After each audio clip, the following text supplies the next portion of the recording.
नमस्कार दोस्तों, स्वागत है आपका एक बार फिर से मेरे चैनल अपडेट्स में। सीएस में काफ़ी टाइम से वीडियोस नहीं आ पा रही थी, उसके लिए कुछ निजी कारण और मेरी परीक्षाएं चल रही थी।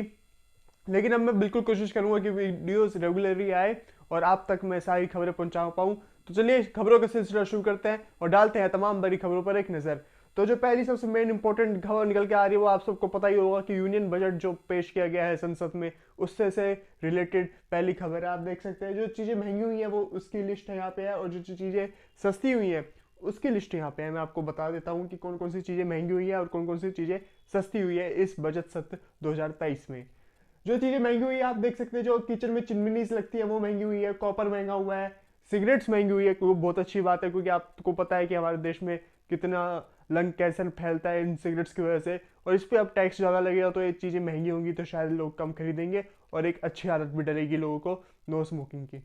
आप देख सकते हैं कपड़े महंगे हुए हैं, सिल्वर के जो डोर्स होते हैं वो महंगे हुए हैं, सिल्वर बार्स महंगे हुए हैं। और अगर हम देखें कि चीज़ें कौन कौन सी सस्ती हुई है वो मैं आपको अगर बताऊं तो देखिए, कैमरा लेंसेज के प्राइस कम हुए हैं, मोबाइल फ़ोन सस्ते हुए हैं, टीवी के जो पार्ट्स होते हैं, इन अंदरूनी जो पार्ट्स लगते हैं टीवी में, जैसे जो रिपेयरिंग वाले होते हैं वो वाले पार्ट्स सही हुए सस्ते हुए हैं।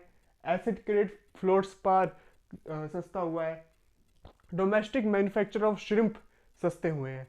अगली खबर का रुख कर लेते हैं। अगली खबर निकल के आ रही है, राहुल गांधी का एक व्यंग आया है सामने ट्विटर के माध्यम से, जो उन्होंने यूनियन बजट 2023 में, आप देख सकते हैं जो ट्वीट किया उन्होंने लिखा है, मित्रकाल budget has no vision to create jobs, no plan to tackle महंगाई, no intent to stamp inequality.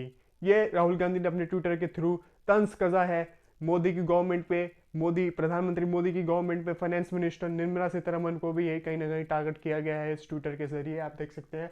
और आपको पता होगा कि कांग्रेस ने अभी भारत जोड़ो यात्रा का समाप्त किया है, उसके बाद भारत जोड़ो यात्रा के बाद ये उनका पहला ट्वीट है जो कि यूनियन बजट पे आया है। अगली खबर देख लेते हैं। अगली खबर आ रही है, रेल मंत्री अश्विनी वैष्णव ने अनाउंस किया है कि इंडिया की पहली हाइड्रोजन ट्रेन बहुत जल्द भारत में चलेगी, और इसका जो इनॉग्रेशन रन होगा, जो एक टारगेट रखा गया है वो दिसंबर 2023 रखा गया है, और ये कालका शिमला के रूट पे चलेगी पहली भारत की हाइड्रोजन ट्रेन। अगली खबर देख लेते हैं। अगली खबर निकल के आ रही है क्रिकेट फील्ड से, जहां कल अहमदाबाद में भारत व बनाम न्यूजीलैंड के बीच जो एक डिसाइडेड T20 मैच था उसको भारत ने जीत लिया है, जहां शुभमन गिल ने शतक बनाया, 126 रन मारे। Player of the match Shubman Gill को दिया गया और player of the series Hardik Pandya को दिया गया है। अगला खबर देख लेते हैं क्या है। अगली खबर एक बार मौसम पे डाल लेते हैं, मौसम कैसा रहेगा।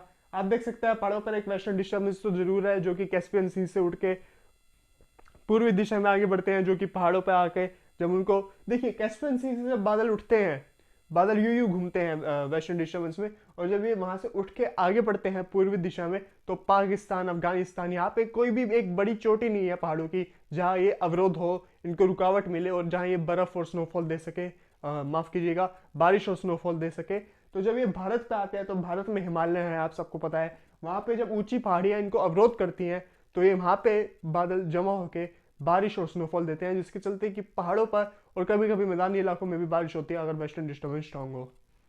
वेस्टर्न डिस्टर्बेंस ये वाला जो बना हुआ है ये काफ़ी हल्का वेस्टर्न डिस्टर्बेंस है, क्योंकि जम्मू कश्मीर और उत्तराखंड की ऊंची पहाड़ियों पर ही स्नोफॉल देगा। हो सकता है कि हिमाचल में भी स्नोफॉल हो जाए, लेकिन सिर्फ ऊंची जो पहाड़ियाँ होंगी वही स्नोफॉल होगा। हालांकि इससे पहले जो वेस्टर्न डिस्टर्बेंस आया था, जहाँ आपने देखा होगा कि मैदानी इलाकों में भी भारी बारिश और स्नोफॉल हुई थी पहाड़ों इलाकों में, वो वेस्टर्न डिस्टर्बेंस काफ़ी मजबूत था। अब ये वेस्टर्न डिस्टर्बेंस आ गया है, जो उत्तरी दिशा से हवा चल रही थी मैदानी इलाकों में, जो पारा गिरा रही थी और हल्का हल्का ठंड का महसूस फिर होने लगी थी, वो रुक गई है।